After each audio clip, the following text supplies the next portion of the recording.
I'm Molly White, and you're listening to the audio feed for the Citation Needed newsletter.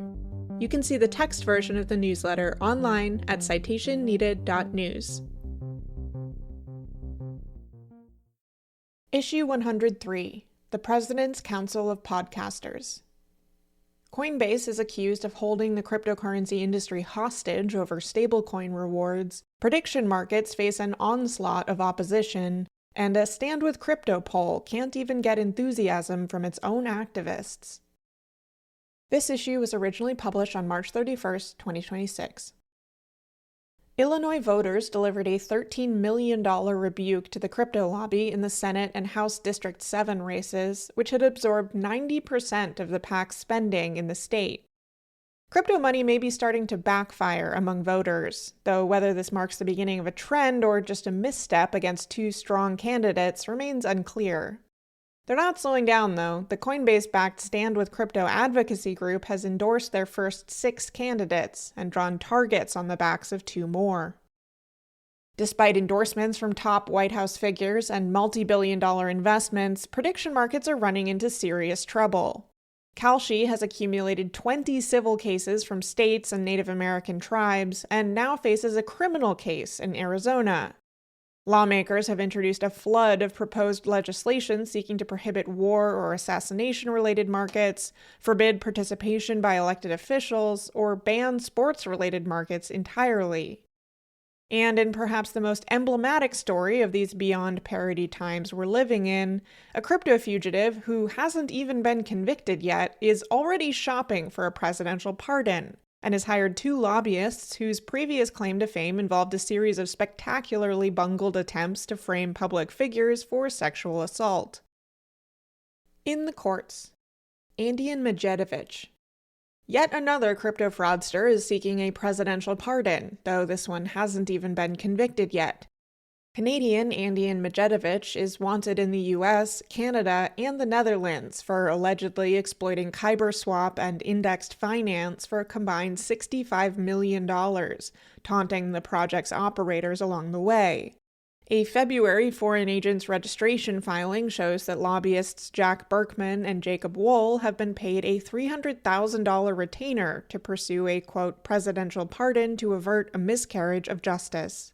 The lobbyists argue that Medjedovich didn't commit fraud or hacking, but rather, quote, identified an ingenious way to operate within the boundaries set by Kyberswap Elastic and indexed finance own code. This framing may prove problematic, however, given that Medjedovich himself discussed his plans to, quote, steal crypto in messages documented in his indictment. According to their disclosure, Berkman and Wohl have thus far made, quote, preliminary introductions with staff for Representatives Byron Donalds, a Republican from Florida, and Jason Smith, a Republican from Missouri, both prominent crypto industry advocates. Donald serves on the House Financial Services Committee and its Digital Assets Subcommittee, while Smith chairs the House Ways and Means Committee. The lobbyists' names may sound familiar from their serial botched attempts to frame public figures for sexual assault, including Robert Mueller, Pete Buttigieg, Elizabeth Warren, Kamala Harris, and Anthony Fauci. The duo also caught some charges of their own in 2025 when they pleaded guilty to felonies in Michigan for orchestrating a 2020 robocall voter suppression campaign targeting Black communities with false warnings that mail-in ballots would be used to pursue those with open warrants, collect on unpaid debts, or, quote, track people for mandatory vaccines. The FCC also slapped them with a record-breaking $5 million fine in connection to the calls. And Wohl is a questionable pick to make the argument that Medjedovich's alleged exploits were actually legitimate financial activities, having himself been banned for life at age 20 by the National Futures Association and convicted of felony securities fraud. Berkman's small lobbying firm, J.M. Berkman and Associates, has operated for decades, but has only taken on clients seeking presidential pardons under Trump's presidencies. During his first term, they took on just 2 presidential pardon clients, one convicted of fraudulent aircraft part repairs, the other of running a Ponzi scheme. They earned $92,000 and $15,000 respectively for their services, and neither client received a pardon. But under Trump's second term, their pardon business, which had gone dormant while Biden was in office, is booming. The Majetovich retainer brought in $300,000. They earned $960,000 to lobby for a pardon for the operator of a $38 million nursing home tax fraud. And rapper Boozy Badass, who pleaded guilty to being a felon in possession of a firearm after an arrest during a music video shoot, is paying them $600,000. Their success rates, however, have yet to catch up with their fees. When nursing home operator Joseph Schwartz eventually secured one of Trump's many second-term pardons, it came only after he'd dismissed Berkman and Wohl and hired a different lobbyist. DeFi injunction.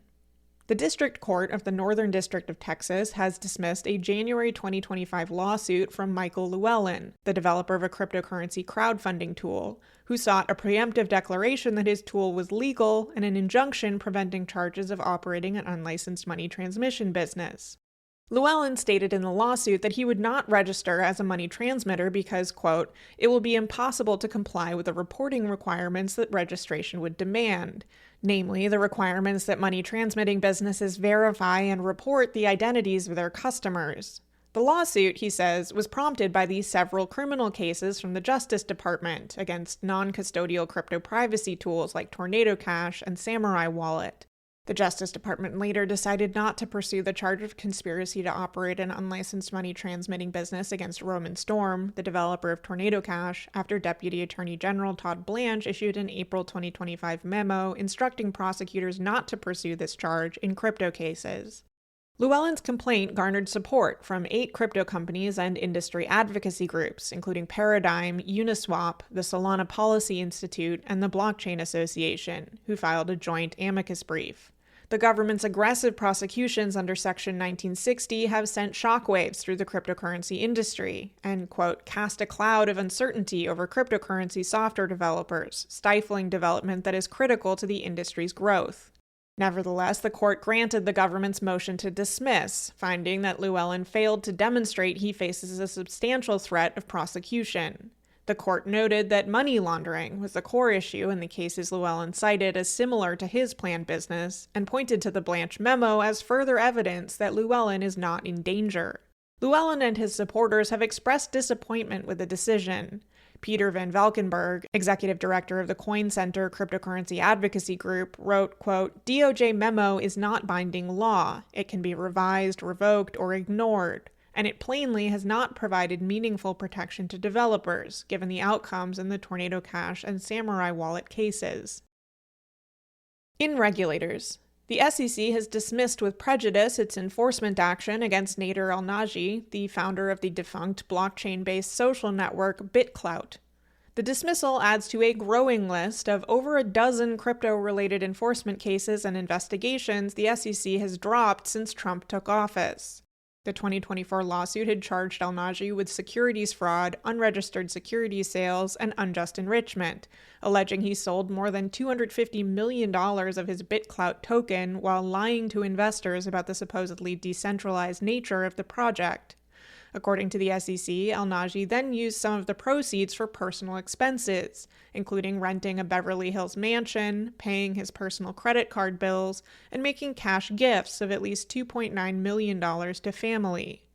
Shortly after Trump took office in February 2025, the Justice Department dismissed a criminal wire fraud case against El-Naji. Not everyone at the SEC has welcomed the apparent directive to abandon crypto enforcement. Margaret Ryan, the SEC's Enforcement Division Director, has resigned after only 6 months in the position. Reuters has reported that 2 sources familiar with the matter said that, quote, Ryan wanted to be more aggressive in pursuing charges for fraud and other misconduct, including in cases that touched the president's circle, but faced resistance from SEC Chair Paul Atkins and other top Republican political appointees. Among the cases Ryan reportedly balked at dropping were those against Justin Sun and Elon Musk, both Trump megadonors. While Sun is not a U.S. citizen and cannot make direct campaign contributions, he has contributed to Trump through the Trump family's cryptocurrency ventures. In Congress, Clarity Act. After Coinbase scuttled a planned Senate banking markup hearing on draft language for the Clarity Act crypto market structure bill in January, the crypto lobby, the banking lobby, and members of Congress have been battling over various components of the wide-ranging bill. The push to advance the controversial legislation has grown increasingly desperate as circumstances mount against it. Midterm campaigns are well underway, and Trump's Iran war is siphoning attention away from other issues in front of Congress. Draft amendments prohibiting stablecoin rewards, a provision pushed heavily by the banking lobby, which views such rewards as competitive threats to traditional bank deposit products, were among Coinbase's primary objections in January. But some members of Congress now appear willing to proceed without the exchange's blessing, a risky gambit considering Coinbase has effectively become a shadow legislature, drafting bills and holding veto power over proposed crypto regulation. In doing so, they're also breaking from Trump, who posted on his social media platform that banks were, quote, undermining our powerful crypto agenda with their opposition to stablecoin rewards. It seems that Coinbase is still unwilling to budge on the stablecoin rewards issue, which is perhaps unsurprising given the exchange's lucrative partnership with Circle, the issuer of USDC. But this intransigence is frustrating some others in the industry, who increasingly view Coinbase's stance as putting the entire legislative effort at risk. Quote, 6 weeks later, Coinbase is still holding the whole industry hostage, wrote ARCA executive Jeff Dorman on Twitter. Quote, I'm all for doing what is right for your shareholders, but this is becoming incredibly short-sighted as the whole industry is going to suffer far more than any gains Coinbase gets out of killing this bill. Delphi Digital co-founder Tommy Shaughnessy echoed his concern, arguing that Coinbase should accept a compromise now rather than risk losing the bill entirely. Quote, we need a bill/clarity before Democrats take back the House. Once crypto/stablecoins 10x, we can revisit this down the road. With Congress in recess until mid-April and other controversial portions of the bill still unresolved, the window for passage is rapidly closing. As Galaxy Digital Research Director Alex Thorne observed, quote, if clarity doesn't pass committee by end of April, odds of passage in 2026 become extremely low. Senator Bernie Moreno, a Republican from Ohio, holds a similar opinion. Quote, if we don't get the Clarity Act passed by May, digital asset legislation will not pass for the foreseeable future. Cynthia Lummis, a Republican from Wyoming, says she's confident that the bill will be done by then, but Congress has used up their boy who cried wolf quota on timeline predictions for this bill. Senators have predicted it would pass by the end of September 2025, then by the end of last year, and here we are. In the White House, PCAST. While it may seem like good news that AI and crypto czar David Sachs has exited the role, it appears to be a reshuffling in name only to dodge the 130-day limit on the terms of special government employees that Congresspeople pointed out months ago he was already exceeding. Sachs is now stripped of that title and is left only as the co-chair of the President's Council of Advisors on Science and Technology, which, judging by its makeup, is now the Council of Billionaire Tech Executives on AI, with a little crypto and nuclear energy sprinkled in. He was named co-chair in a January 2025 executive order re-establishing the council, along with fellow co-chair Michael Kratsios, who worked for Peter Thiel and Thiel's portfolio company Scale AI, and was a technology advisor during Trump's first term. Though the two have held their co-chair positions for over a year now, the council was otherwise empty.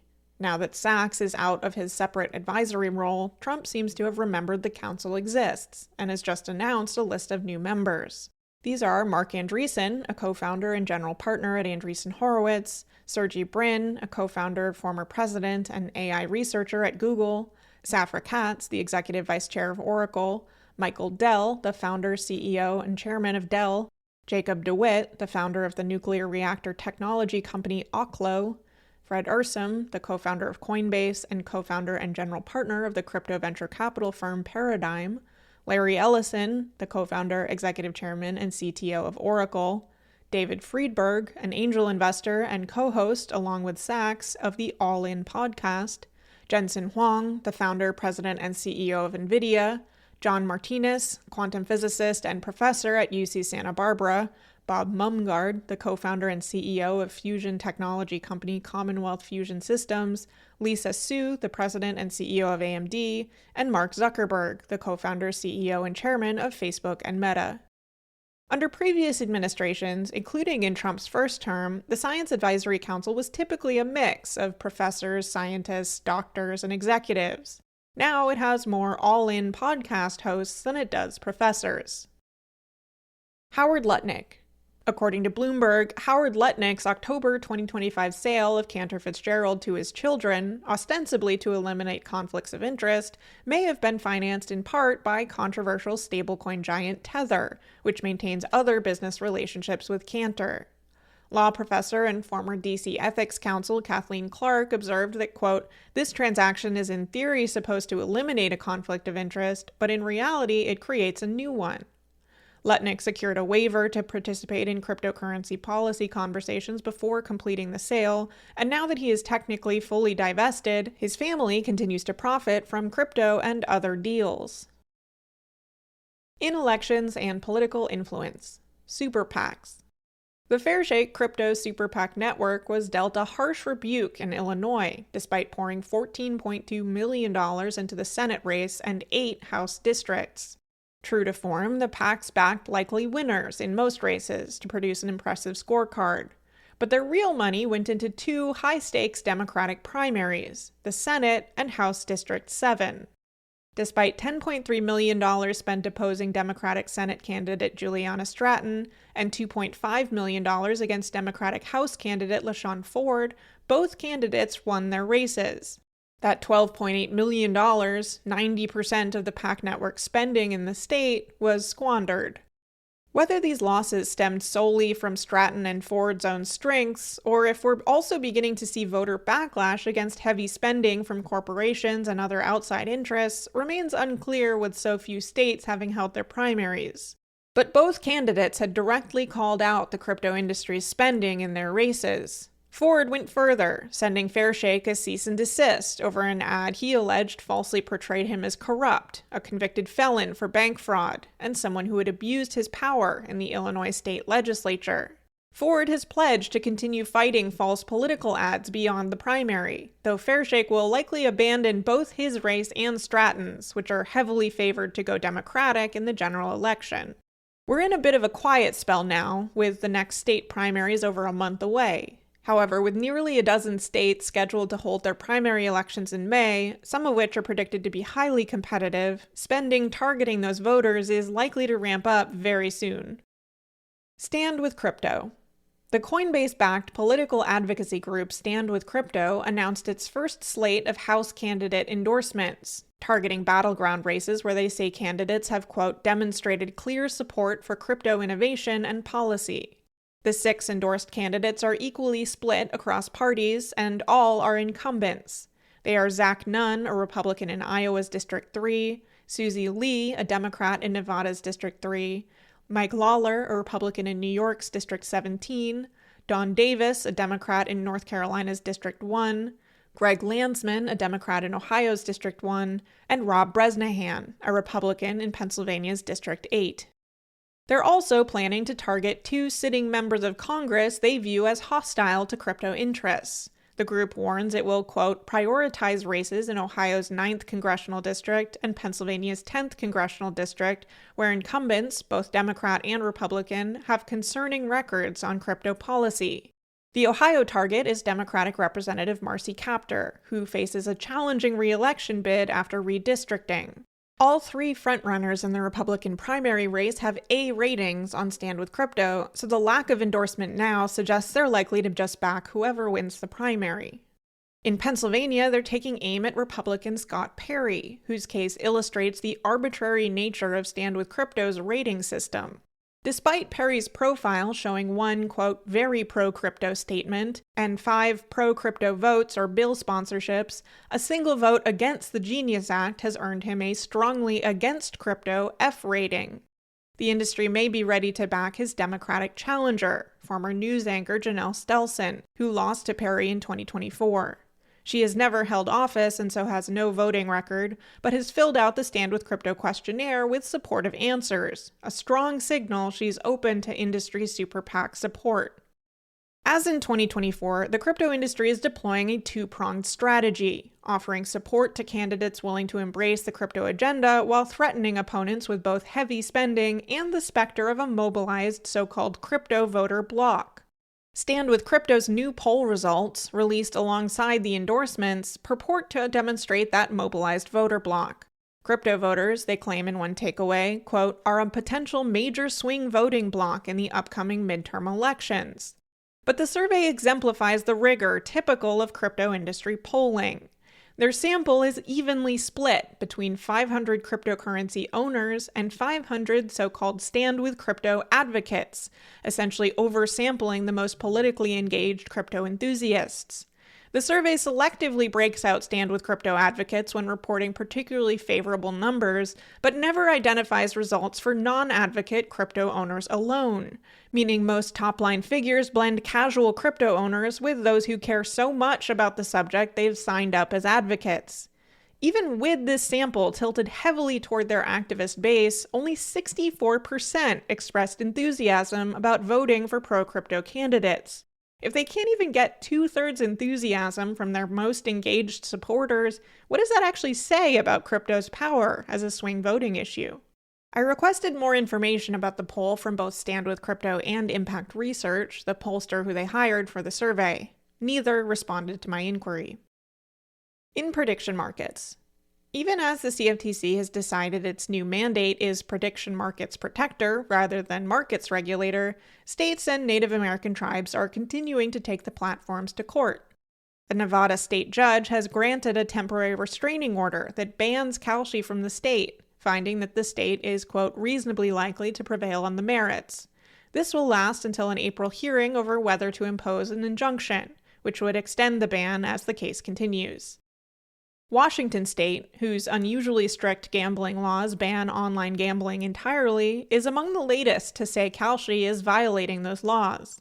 They further allege that Kalshi is explicitly targeting young adults, and particularly young adult men, with its marketing, and that, quote, Kalshi is now fueling a public health crisis in Washington by promoting and providing illegal online betting in the state under the guise of, quote, events trading in a financial, quote, prediction market. They point to Kalshi's own advertising about how it, quote, cracked the code on legal betting in all 50 states, likely to preempt Kalshi's usual excuse that they're offering trades, not bets. And as the civil lawsuits pile up, at least 20 of them against Kalshi so far, Arizona has taken things even a step further by filing criminal charges against the company for violations of state gambling and election gambling laws. Kalshi attempted to shut it down by running to federal court for an injunction before the case was even filed, but District Judge Michael Liberti has denied their request for a temporary restraining order. It remains to be seen whether he will grant some form of injunction, but he didn't sound all that tempted when he ordered that, quote, plaintiff must show cause no later than March 20, 2026, why this court should not abstain from this case in light of the criminal proceedings brought by the state of Arizona against plaintiff in state court. Kalshi isn't giving up without a fight, though. They've sued numerous states that have already brought enforcement actions against them or that they expect will. They're appealing several actions from state courts, and they're aggressively seeking to remove state cases to federal court, where they apparently believe they'll stand a better chance, and where the CFTC might more easily intervene. Congress is also considering stepping in, with Senators Adam Schiff, a Democrat from California, and John Curtis, a Republican from Utah, proposing a Prediction Markets Are Gambling Act to prohibit CFTC-regulated prediction markets like Kalshi from offering bets on sporting events or, quote, casino-style games like poker. Beyond their complaints about the prediction market firms, their press release criticizes the regulator as well. Quote, for 15 years, the CFTC has enforced its authority to prohibit the listing of a contract that involves, relates to, or references gaming. However, the CFTC and its chair have abruptly reversed course, intervening in ongoing litigation and proceeding with rulemaking to significantly relax the CFTC's enforcement of this clause. Now, the CFTC is entering into partnerships with entities like Major League Baseball to further facilitate these markets' growth. This legislation adds to a growing pile of proposed bills to restrict prediction markets, though it's perhaps the broadest so far. Other proposals, like Schiff's Bicameral Death Bets Act, would seek to unequivocally prohibit contracts related to terrorism, assassination, or war, and bills like Richie Torres's Public Integrity and Financial Prediction Markets Act would restrict participation on political events contracts by elected officials, appointees, and staff. Some new research is suggesting that prediction markets are actually worse than gambling, at least in terms of outcomes for the bettors.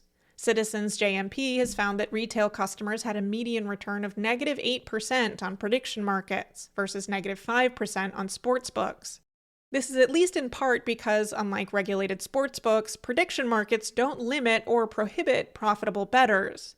Whereas sportsbook bettors primarily bet against the house, prediction market customers trade against other users, and these users often include sophisticated professional bettors and market makers, not to mention those with inside information, as I've covered in other recent issues. After Coinbase rolled out notifications inviting their customers to participate in their new prediction markets on March Madness basketball games, some of their customers were shocked to find that gambling is going on in here. One customer, John Palmer, tweeted, "This is incredibly annoying, getting several of these per day from Coinbase. I don't understand pushing this on users who trust Coinbase to hold their stablecoin and crypto balances. This is essentially encouraging me to gamble. What does that say about the internal philosophy around money management? Can I trust the yield sources on USDC interest? Can I trust internal risk management, etc.? I really just don't get it. I love Coinbase and hold the stock too, but this just feels like there are no consistent brand values underlying the strategy." Outside the US, the United Kingdom has decided to ban cryptocurrency donations to political parties, at least until they can implement a system to properly monitor them. They have also said they will limit political contributions from British citizens living outside the country to £100,000, or around $134,000 per year. This all comes after Christopher Harborne, a Thailand-based British Thai citizen, contributed £12 million, or around $15.9 million, to Reform UK last year. It also follows reporting that Reform UK had not shared any of its wallet addresses with the UK's election watchdog, preventing them from scrutinizing contributions. The UK government has presented the limits as, quote, changes to protect UK democracy from the scourge of foreign actors and financial influence. Canada is now also considering legislation that would prohibit crypto donations and other, quote, anonymous/hard-to-trace contributions, like money orders and prepaid cards. It's part of a sweeping bill that would also ban most election-related deepfakes and further limit foreign political spending. Binance has been fined $10 million Australian dollars, or around $6.9 million US dollars, in Australia for misclassifying retail traders as institutional investors and allowing them to trade high-risk crypto derivatives without the usual protections. The 524 misclassified clients, who made up more than 85% of its local customers, lost 8.66 million Australian dollars, or around 5.9 million US dollars, on their trades, and paid 3.9 million Australian dollars, or around 2.7 million US dollars, in fees. The issue stemmed from an investor sophistication onboarding quiz that customers could retake until they passed, and other issues pertaining to individual wealth tests and compliance staff failures. The Web3 is going just great recap. There were 5 entries between March 14 and March 30th. $26.15 million was added to the grift counter. Moonwell faced a $1 million governance attack. Balancer Labs shut down after a $110 million hack. The USR stablecoin depegged in a $24 million exploit. The Venus protocol accumulated $2.15 million in bad debt after an exploit. And BlockFills went bankrupt. In the news, HuffPost, CoinDesk, City and State New York, and DL News ×3 cited my data analysis and reporting on the crypto lobby and its election spending. That's all for now, folks. Until next time, this has been Molly White. Thanks for listening to this issue of the Citation Needed newsletter. If you would like to support my work with a free or pay-what-you-want subscription to the Citation Needed newsletter, or if you would like to receive these issues in your email, go to citationneeded.news/sign up. If you enjoyed the podcast version of this episode, please consider leaving a rating or review in your podcast player of choice.